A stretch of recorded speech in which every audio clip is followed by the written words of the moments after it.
ओम श्री शिवाय नमस्तुभ्यं। राधे राधे दोस्तों, जय श्री श्याम। आज हम सुनेंगे उत्पन्ना एकादशी की व्रत कथा। जी हाँ दोस्तों, मंगशीर माह में सबसे पहले पड़ने वाली उत्पन्ना एकादशी की व्रत कथा।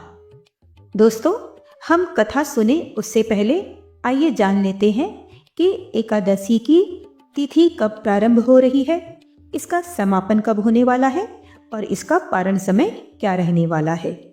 और फिर हम सुनेंगे उत्पन्ना एकादशी की पौराणिक व्रत कथा।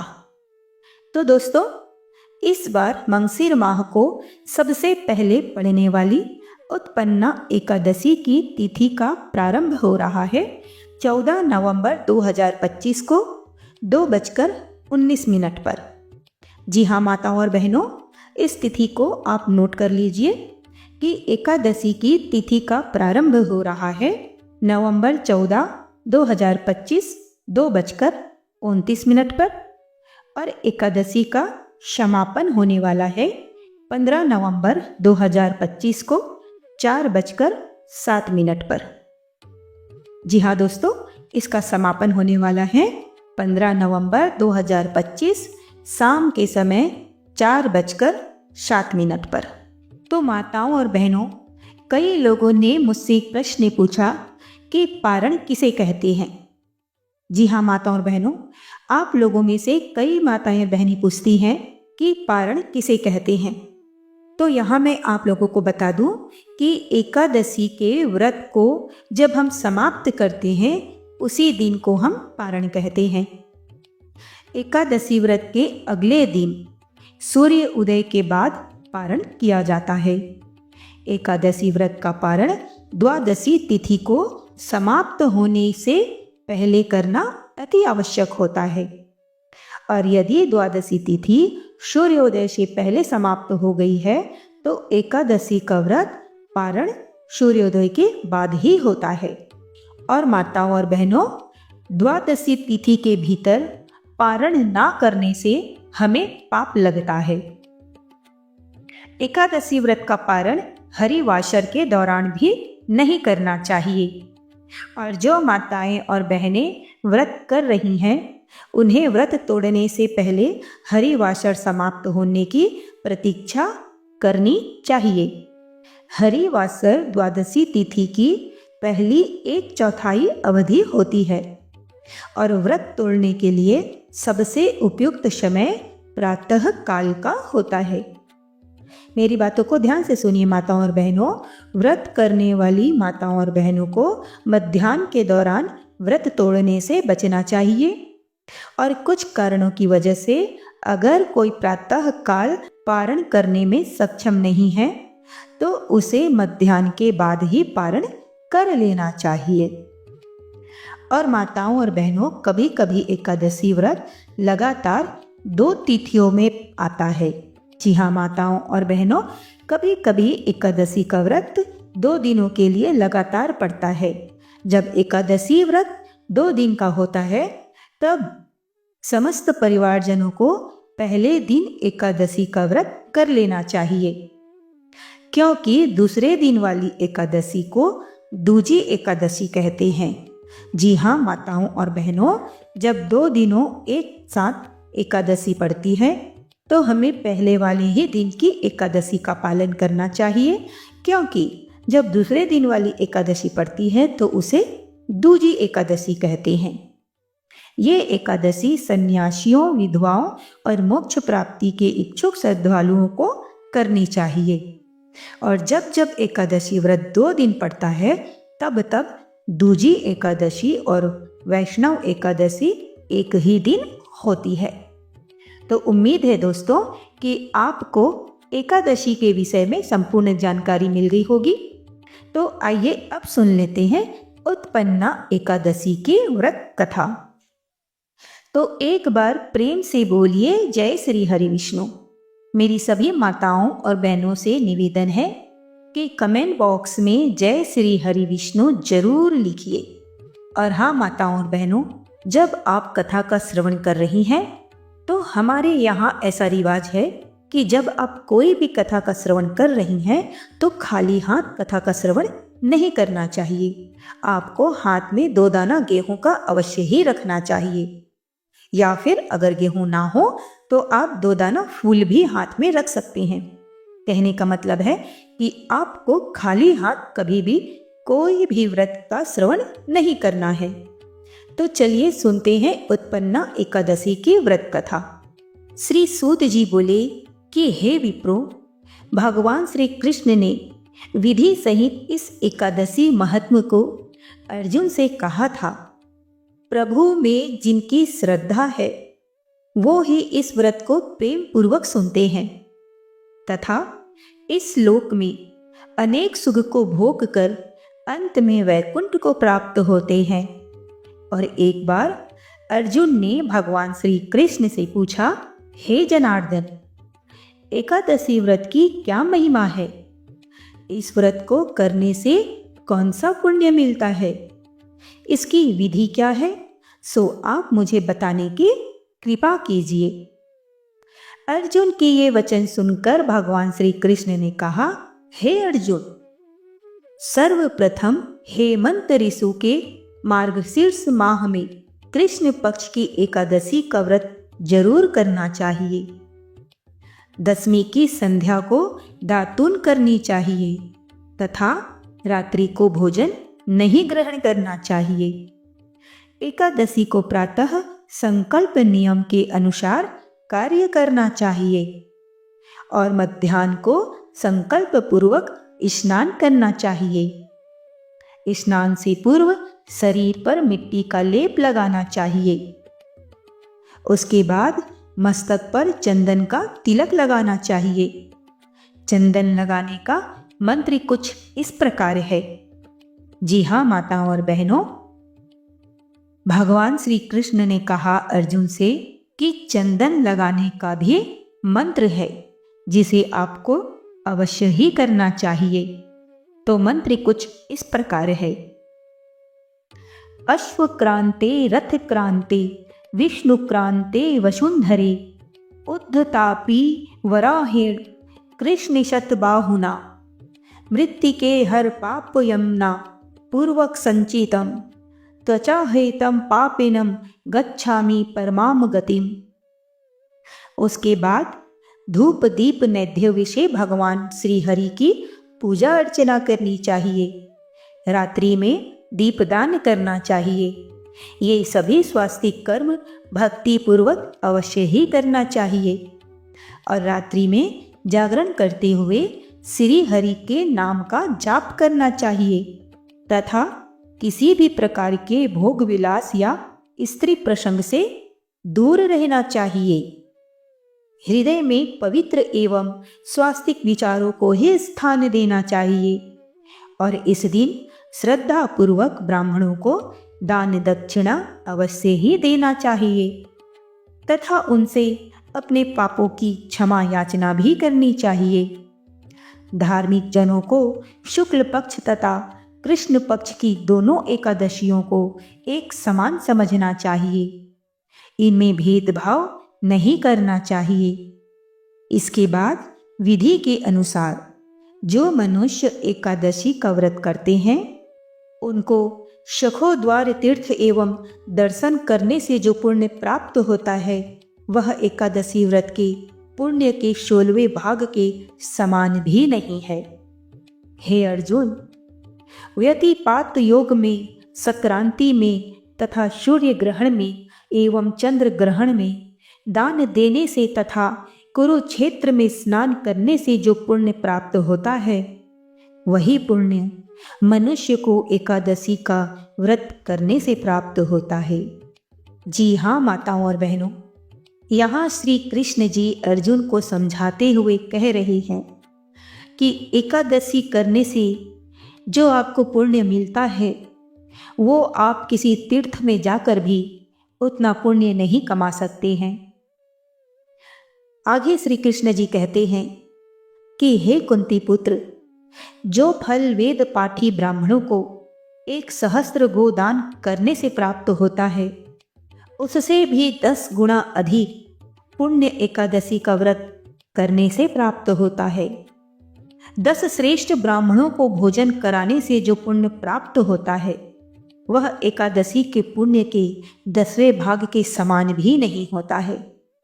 10 श्रेष्ठ ब्राह्मणों को भोजन कराने से भी जो पुण्य प्राप्त होता है वह एकादशी के पुण्य के 10वें भाग के समान भी नहीं होता है।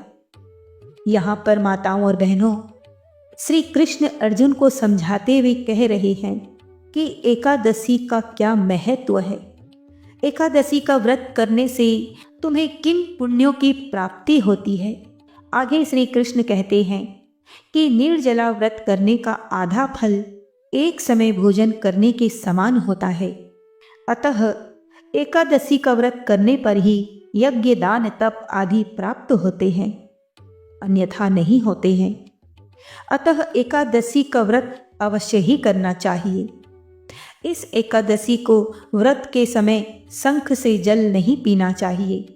मांसाहार तथा अन्य निरामिष आहार का एकादशी के दिन नहीं करना चाहिए। एकादशी व्रत का फल सहस्त्र यज्ञों से भी अधिक है।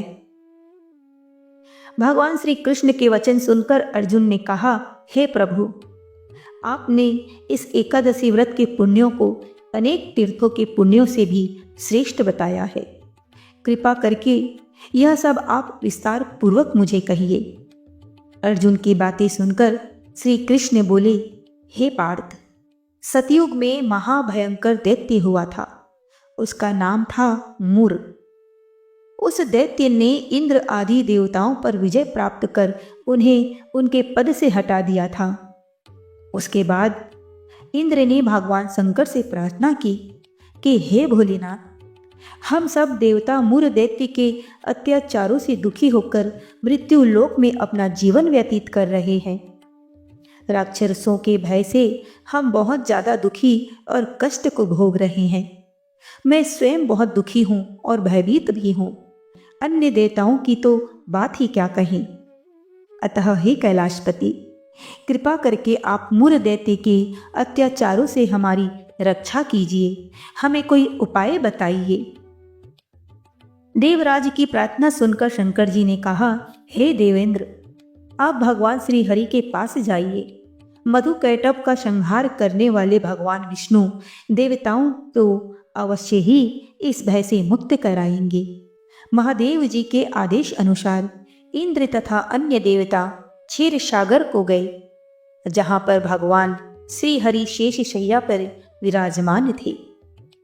इंद्र सहित सभी देवताओं ने भगवान विष्णु के समक्ष उपस्थित होकर उनकी स्तुति की कि हे तीनों लोकों के स्वामी, आप स्तुति करने योग्य हैं। हम सभी देवताओं का आपको कोटि कोटि नमन है। हे दैत्यों के संहारक, हम आपकी शरण में हैं। आप हमारी रक्षा कीजिए। हे त्रिलोकपति, हम सभी देवता दैत्य के अत्याचारों से भयभीत होकर आपकी शरण में आए हैं। इस समय दैत्यों ने हमें स्वर्ग से निकाल दिया है और हम सभी देवता बड़े ही दयनीय स्थिति में मृत्यु लोक में विचरण कर रहे हैं। अब आप ही हमारे रक्षक हैं, हमारी रक्षा कीजिए। हे कैलाशपति, हे जगन्नाथ, हमारी रक्षा कीजिए। देवताओं की करुणा भरी पुकार सुनकर भगवान श्री कृष्ण बोले, हे देवगणों, वह कौन सा दैत्य है जिसने देवताओं को जीत लिया है? आप सभी देवतागण उसके भय से पृथ्वी लोक में भटक रहे हैं। क्या वह दैत्य इतना बलवान है जिसने इंद्र सहित सभी देवताओं को जीत लिया है? तुम निर्भय होकर मुझे संपूर्ण वृत्तांत बताओ। भगवान विष्णु के इस स्नेहमयी वचनों को सुनकर देवेंद्र ने कहा, हे प्रभु, प्राचीन काल में ब्रह्मावंश से उत्पन्न हुआ नाड़ी जगन नाम का एक असुर था, जिसका मूर नामक एक पुत्र है, जो चंद्रवती नामक नगरी में निवास करता है, जिसने अपने बल से मृत्यु लोक एवं देवलोक पर विजय प्राप्त कर ली है तथा सब देवताओं को देवलोक से निकालकर अपने दैत्य कुल के असुरों को इंद्र, अग्नि, यम, वरुण, चंद्रमा आदि लोकपाल बना दिया है। वह स्वयं सूर्य बनकर पृथ्वी को तपा रहा है तथा स्वयं मेघ बनकर जल की वर्षा कर रहा है। अतः आप इस बलशाली भयानक असुर का संहार करके देवताओं की रक्षा कीजिए। देवेंद्र के मुख से ऐसे वचन सुनकर भगवान विष्णु बोले, हे देवताओं, मैं आपके शत्रु का शीघ्र ही संहार करूंगा। आप बस इस समय मेरे साथ चंद्रवती नगरी चलिए। देवताओं की पुकार पर भगवान विष्णु तुरंत ही उनके साथ चल दिए। उधर दैत्यराज मुर ने अपने तेज से जान लिया था कि श्री विष्णु युद्ध की इच्छा से उसकी राजधानी की ओर आ रहे हैं। अतः अपने राक्षस योद्धाओं के साथ वह भी युद्ध भूमि में आकर गरजने लगा।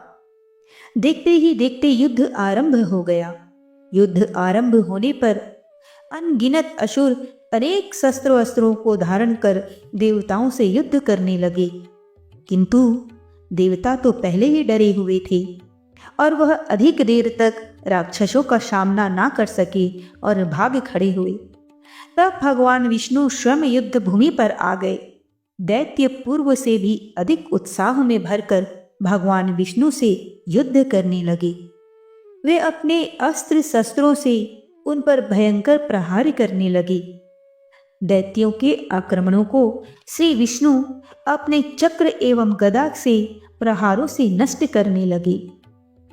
इस युद्ध में अनेक दैत्य सदा के लिए मृत्यु की गोद में समा गए, किंतु दैत्यराज मुर भगवान विष्णु के साथ निश्चल भाव से युद्ध करता रहा। उसका तो जैसे अभी बाल भी बाका नहीं हुआ था। वह बिना डरे युद्ध कर रहा था। भगवान विष्णु मुर को मारने के लिए जिन जिन शस्त्रों का प्रयोग करते, वे सब उसके तेज से नष्ट होकर उस पर पुष्पों के समान गिरने लगते। अनेक अस्त्रों शस्त्रों का प्रयोग करने पर भी भगवान विष्णु उससे जीत ना सके। तब वे आपस में मल्ल युद्ध करने लगे। भगवान श्री हरि उस असुर देवताओं के लिए सहस्त्र वर्ष तक युद्ध करते रहे, किंतु उस असुर से विजयी ना हो सके। अंत में भगवान विष्णु शांत होकर विश्राम करने की इच्छा से बद्रिकाश्रम स्थित 38 कोश लंबी एक द्वार वाली हेमवती नामक की एक गुहा में प्रवेश कर गए।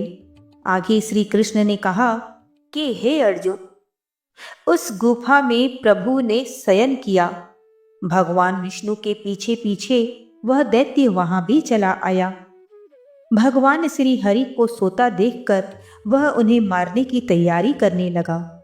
वो सोच रहा था कि मैं आज अपने चिर शत्रु का अंत करके सदा सर्वदा के लिए अमर हो जाऊंगा, परंतु उसकी यह इच्छा पूर्ण ना हो सकी, क्योंकि उसी समय भगवान विष्णु की देह से दिव्य वस्त्र धारण किए एक अत्यंत मोहिनी कन्या उत्पन्न हुई और राक्षस को ललकार कर उससे युद्ध करने लगी। उस कन्या को देखकर राक्षस को घोर आश्चर्य हुआ। वह विचार करने लगा कि यह ऐसी दिव्य कन्या कहाँ से उत्पन्न हुई। उसके बाद वह असुर उस कन्या से निरंतर युद्ध करता रहा। कुछ समय व्यतीत होने पर उस कन्या ने क्रोध में आकर उस दैत्य के अस्त्र शस्त्र को टुकड़े टुकड़े कर दिए, उसका रथ तोड़ डाला। अब तो उस दैत्य को बड़ा ही क्रोध आया और वो सारी मर्यादा भंग करके उस कन्या से मल्ल युद्ध करने लगा। उस तेजस्वी कन्या ने उस राक्षस को एक प्रहार में ही मूर्छित कर दिया था। उसकी मूर्छा टूटने से पूर्व ही उसका शीश काटकर धड़ से अलग कर दिया था। शीश कटते ही वह असुर पृथ्वी पर गिरकर मृत्यु को प्राप्त हो गया तथा शेष बचे हुए असुर अपने राजा का ऐसा दुखद अंत देखकर भयभीत होकर पाताल लोक में भाग गए। और भगवान विष्णु जब निद्रा से जागे तो उस असुर को मरा देखकर उन्हें घोर आश्चर्य हुआ और वो सोचने लगे कि इस महाबली को किसने मारा है। तब वह तेजस्वी कन्या श्री हरि से हाथ जोड़कर बोली, हे जगदीश्वर, यह असुर आपको मारने को उद्यत था, तब मैंने आपके शरीर से उत्पन्न होकर उस असुर का वध किया है। कन्या के वचनों को सुनकर भगवान विष्णु ने कहा, तुमने इस असुर का संहार किया है अतः हे कन्या, मैं तुमसे अत्यंत ही प्रसन्न हूँ। इस राक्षस का अंत कर तुमने तीनों लोकों के देवताओं के कष्ट को हरा है। इसलिए तुम अपनी इच्छा अनुसार वरदान मांग लो, मैं तुम्हारी प्रत्येक इच्छा को पूर्ण करूंगा। भगवान विष्णु के वचनों को सुनकर कन्या बोली, हे प्रभु, मुझे यह वरदान प्राप्त कीजिए कि जो भी मनुष्य या देव मेरा व्रत करेगा उसके सभी पाप नष्ट हो जाएंगे और अंत में उसे स्वर्ग लोक की प्राप्ति होगी। उस कन्या ने कहा कि मेरे व्रत का आधा फल रात्रि को मिले तथा उसका आधा फल एक समय भोजन करने वाले को मिले, और जो श्रद्धालु भक्ति पूर्वक से मेरे व्रत को करें वे निश्चय ही वैकुंठ लोक को प्राप्त हुए, और जो मनुष्य मेरे व्रत में दिन तथा रात्रि को एक समय भोजन करे वह धन धान्य से परिपूर्ण रहे, और कृपा करके मुझे ऐसा वरदान दीजिए। भगवान श्री हरि ने कहा, हे कन्या, ऐसा ही होगा, मेरे और तुम्हारे भक्त एक ही होंगे, अतः मैं संसार में प्रसिद्धि को प्राप्त होकर मेरे लोक को प्राप्त होंगे। हे कल्याणकारी, तुम एकादशी को प्रकट हुई हो, इसलिए तुम्हारा नाम भी एकादशी हुआ। क्योंकि तुम मेरे अंश से उत्पन्न हुई हो, इसीलिए संसार में तुम्हें उत्पन्ना एकादशी के नाम से विख्यात होगी। तथा जो मनुष्य इस दिन तुम्हारा व्रत करेंगे उनके समस्त पाप समूल ही नष्ट हो जाएंगे। तुम मेरे लिए अब तीज, अष्टमी, नवमी तथा 14 से भी अधिक प्रिय हो, और तुम्हारे व्रत का फल सब तीर्थों के फल से भी महान होगा। यह मेरा वचन है। इतना कहकर भगवान श्री हरि उस स्थान से अंतर ध्यान हो गए। आगे श्री कृष्ण ने अर्जुन से कहा, हे पांडुपुत्र, एकादशी के व्रत का फल सभी व्रतों व सभी तीर्थों के फल के समान है। एकादशी व्रत करने वाले मनुष्य के शत्रुओं को मैं जड़ से नाश कर देता हूँ तथा व्रत करने वाले को मैं मोक्ष प्रदान करता हूँ। उन मनुष्यों के जीवन के जो भी कष्ट होते हैं मैं उन्हें भी नष्ट कर देता हूँ, अर्थात मुझे अत्यंत प्रिय एकादशी के व्रत को करने वाला प्राणी सभी और से भी निर्भय तथा दुखी होकर अंत में मोक्ष को प्राप्त होता है। हे कुंती पुत्र, यह मैंने तुम्हें एकादशी की उत्पत्ति के विषय में बतलाया है। एकादशी व्रत सभी पापों को नष्ट करने वाला और सिद्धि प्राप्त करने वाला है। श्रेष्ठ मुनियों को दोनों पक्षों की एकादशियों को समान ही समझना चाहिए, उनमें भेदभाव नहीं करना चाहिए। और जो मनुष्य एकादशी महात्म्य का श्रवण एवं पठन करेंगे उन्हें अश्वमेघ यज्ञ के समान फल प्राप्त होगा। ये मेरा वचन है। तो माताओं और बहनों, एकादशी भगवान विष्णु की साक्षात शक्ति है, जिस शक्ति ने उस मूर्य नामक असुर का वध किया है, जिसने भगवान भी पराजित करने में असमर्थ थे। उस शक्ति के समक्ष मनुष्यों के पाप रूपी असुर भला कैसे टिक सकते हैं। जिस शक्ति ने देवताओं के कष्ट को हरा है, उन्हें सुख प्रदान किया है, वह प्राणी मात्र को क्या नहीं प्रदान कर सकती है। अतः देवी एकादशी की कृपा से सुख, समृद्धि, शांति तथा मोक्ष समस्त प्रकार के सुख को सहज ही प्राप्त हो जाती है। तो माताओं और बहनों, ये थी उत्पन्ना एकादशी की व्रत कथा तथा उसकी तिथि और उसका महत्व। उम्मीद है कि आज आपको एकादशी व्रत की कथा अवश्य ही पसंद आई होगी। तो मिलते हैं अगले वीडियो में, तब तक के लिए जय श्री श्याम।